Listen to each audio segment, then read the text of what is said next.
ibabaw, mapunta man sa'yo, pero kung ikaw ay terminal na, may enjoy mo kaya lahat ng kayamanan yan? Yes or no? No. Hindi!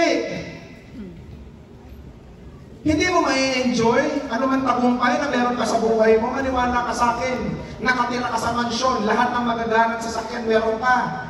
Walang ubos ang pera mo. Pero alam mo, 2 araw na lang ang buhay mo, magiging masaya ka kaya? Hindi. So kailangan natin alagaan ang physical natin. As well as, pinaliwanag din kanina, is yung tinatawag natin na, pakibasa, mental. May growth pa ba? Or stagnant ka na?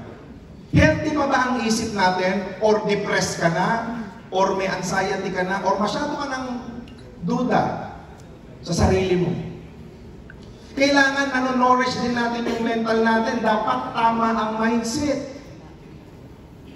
Lagi ninyong tatandaan, pinaliwanag kanina ni Mix Flores, mindset, heart set. Tama mali? So, ibig sabihin, kaya nag-create na pinakamataas, isa sa pinakamataas na parte ng katawan natin, yung utak natin, dahil yan ang magkocommand sa buong katawan natin. So, design ng katawan natin na magkaroon ng brain na dapat nino-nourish natin, dapat healthy ang mental natin. Next aspect of life is yung tinatawag natin na relational. Lahat ng kayamanan sa mundo, nasa iyo na. Magagarang sasakyan, malaking bahay, maraming savings. Ito problema, broken family. Ni hindi ka kilala ng anak mo, magiging masaya ka kaya? Ni hindi mo madalaw, ni hindi mo makausap. Kamusta ang relasyon mo sa nanay mo at sa tatay mo?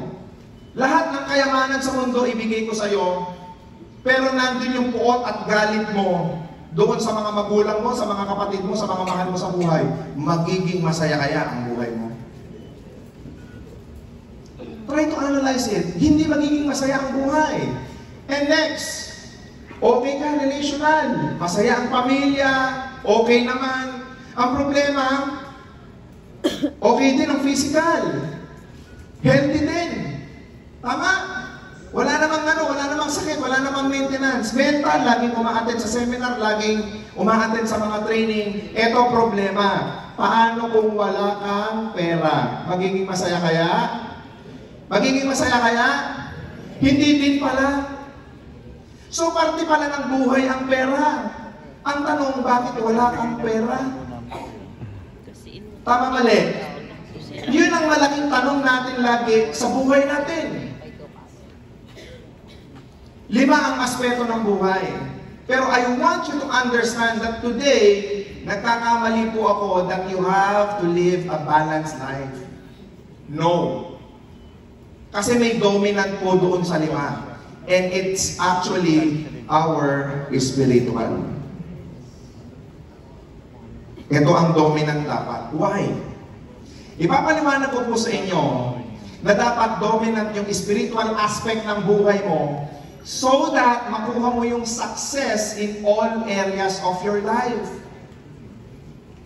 Uulitin ko yung tanong, sino dito yung seryoso at gustong yumaman? Taas ang kamay. I've tested this, I've proven this, I'm a living testimony na ito pong ituturo ko sa inyo ay nag-work. Pinag-aralan ko rin yung mga taong kasama ko lagi sa buhay ko. Maraming mayayaman, maniwala kayo. Lahat ng klase ng bagay nasa kanila pero malungkot sila. May nag-i-exist na gano'n, Boss Ardian? Yes. Nakakasama po namin. May building, may yate, may magaganang sasakyan, may helicopter, lahat. Mga bilyonaryo. But when you look at their eyes, you see what? Emptiness.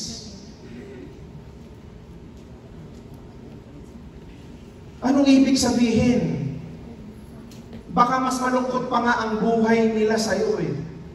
Marami kasing nagsabi sa akin na yung mga, alam mo, yung mga mayayaman ay, alam mo, wala namang pinag-iba eh.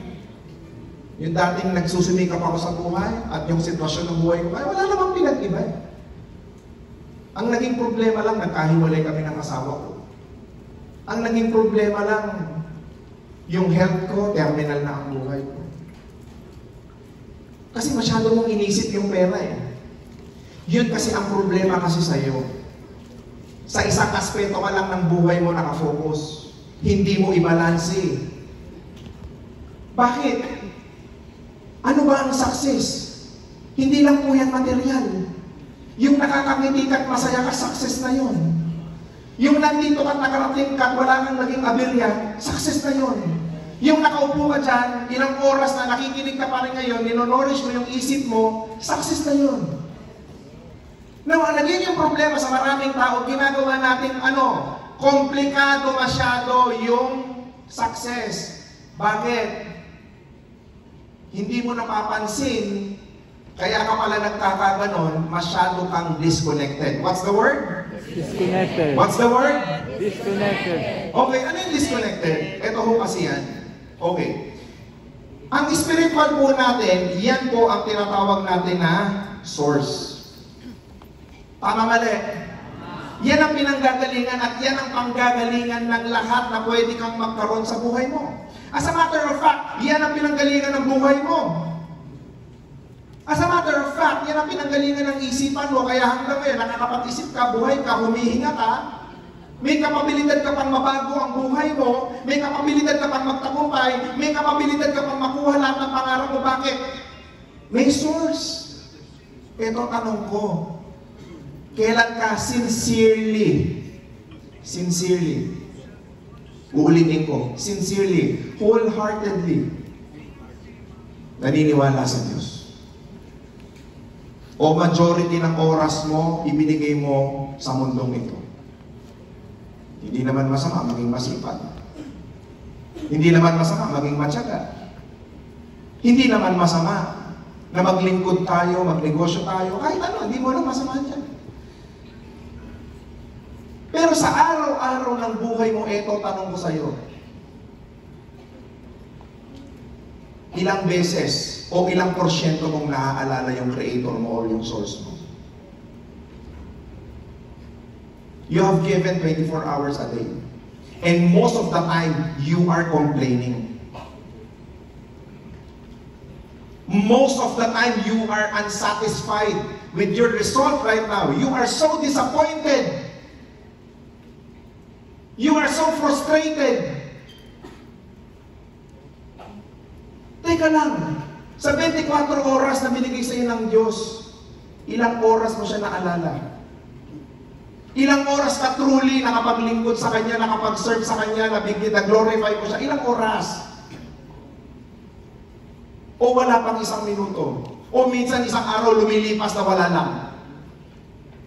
Na parang walang nangyari? And probably that's the reason why you are so disconnected doon sa buhay na gusto mong magkaroon.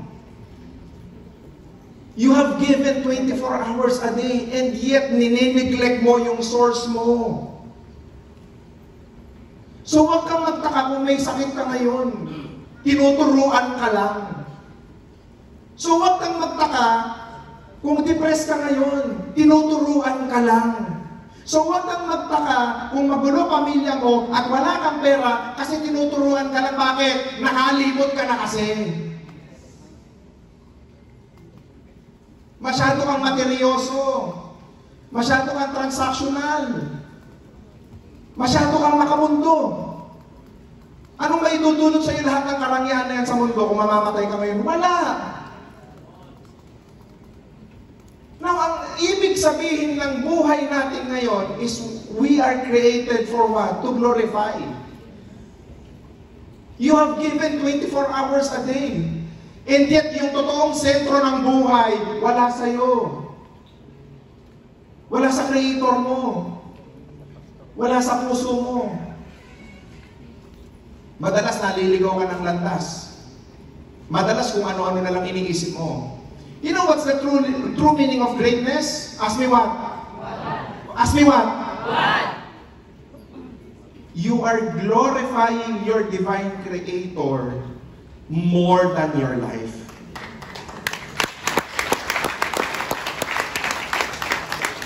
I'm not trying to be a preacher here or pastor or whatever. Hindi po, wala akong alam na Bible verse. All I am saying is that disconnected ang buhay mo. Bakit?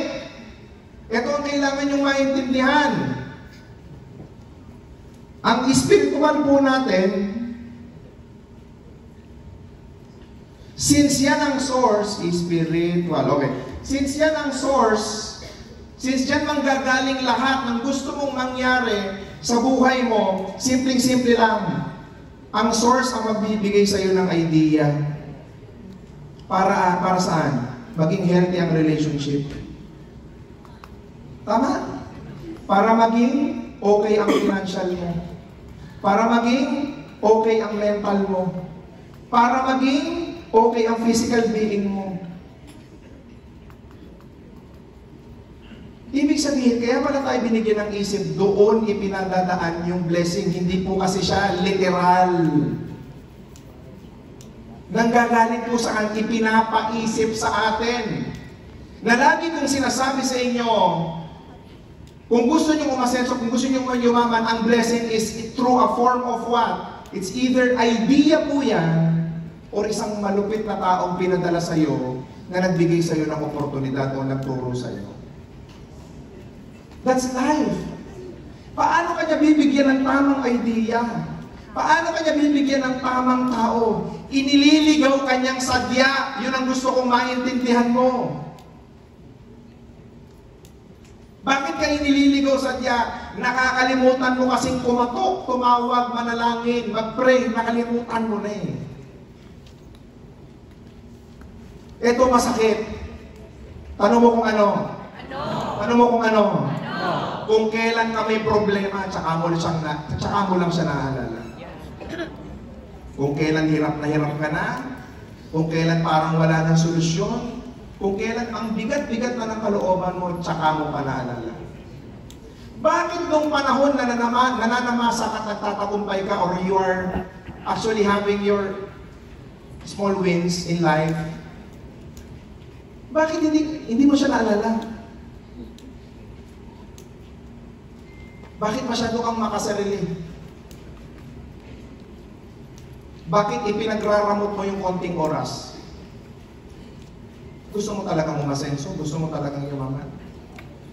Stay connected with your divine creator.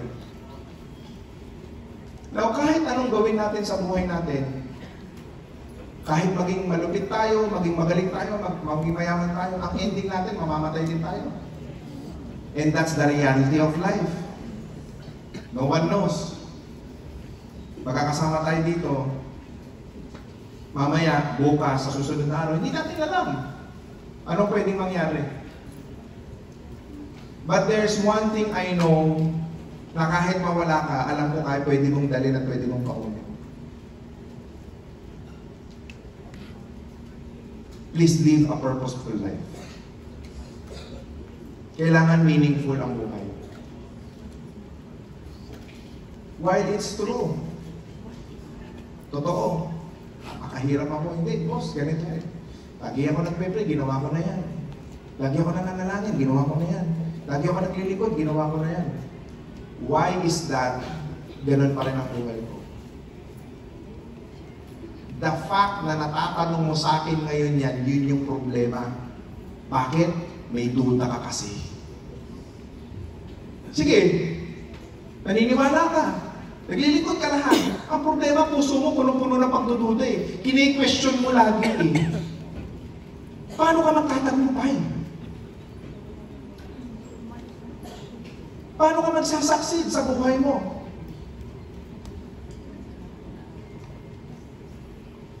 Bakit mo lagi kini-question?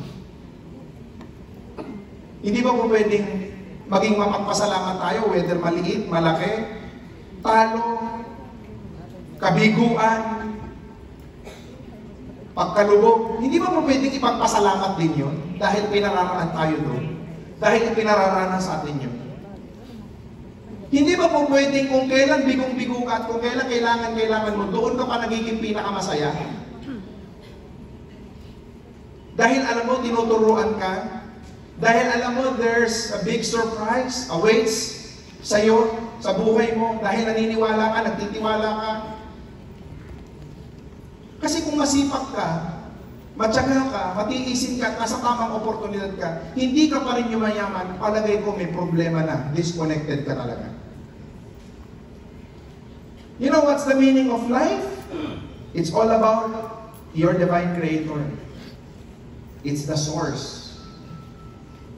Lagi po ninyong tatandaan, bago ho tayo matapos ngayong araw na ito, ang gusto ko lang pong sabihin sa inyo, wala hong pinag-iba yung sitwasyon ko dati at yung sitwasyon mo ngayon. Ang gusto kong maunawaan mo, baka mas marami pa nga akong problema sa'yo ngayon eh. Baka mas marami akong trials, mga pinagdadaanan, mga pagsubok. Baka mas malungkot pa nga ako eh. Hindi natin alam. Hindi niyo naman ako kilala eh. Hindi natin alam yung mga katabi nyo na nakangiti dyan ngayon. Baka may mas malaking pinagdadaanan yan eh. Na minsan talagang hindi na lang nila kaya ang buhay nila, napapatanong sila, Diyos ko, ano ba ito? Hindi tayo makakaiwas sa mga ganong sitwasyon sa buhay natin. Hindi tayo makakaiwas sa mga ganong senaryo sa buhay natin. Lagi ninyong tatandaan, ang problema ay para sa'yo. Bakit? Kasi yung problema na yan, yung pagsubok na yan, yung trials na yan, yung hardship na yan, para sa'yo yan dahil regalo yan na kailangan mong buksan. Problema na kailangan mong solusyonan, dahil pag nasolusyonan mo yan, doon mo masasabi, thank you for this wonderful surprise. Na sinong mag-aakala high school graduate nakakatayo in front of you? Na sinong mag-aakala magiging consultant ako ng mga malalaking kumpanya? Na sinong mag-aakala na umuupo ko kaharap ang mga matataas na tao sa publiko, mga bilyonaryo? Sino mag-aakala niyan? Wala! Bakit? Bobo ko eh. Wala naman ako nalalaman sa buhay. But fortunately, ito ang meron ako. I have faith. Na darating ang panahon, hindi ako nananatiling nasa baba, aangat din ako! Na darating ang panahon, lahat ng mga nang-alipusta sa akin, nang-asar sa akin, nang-inis sa akin, nang-loko sa akin, balang araw makikita nyo. Yes! Na itinataas ako ng divine creator ko, look at that man. Hindi nawala ng pananampalataya yan. Hindi nang hina yan. Dire-diretso yan. Wala naman akong kagalingan kumpara sa inyo eh.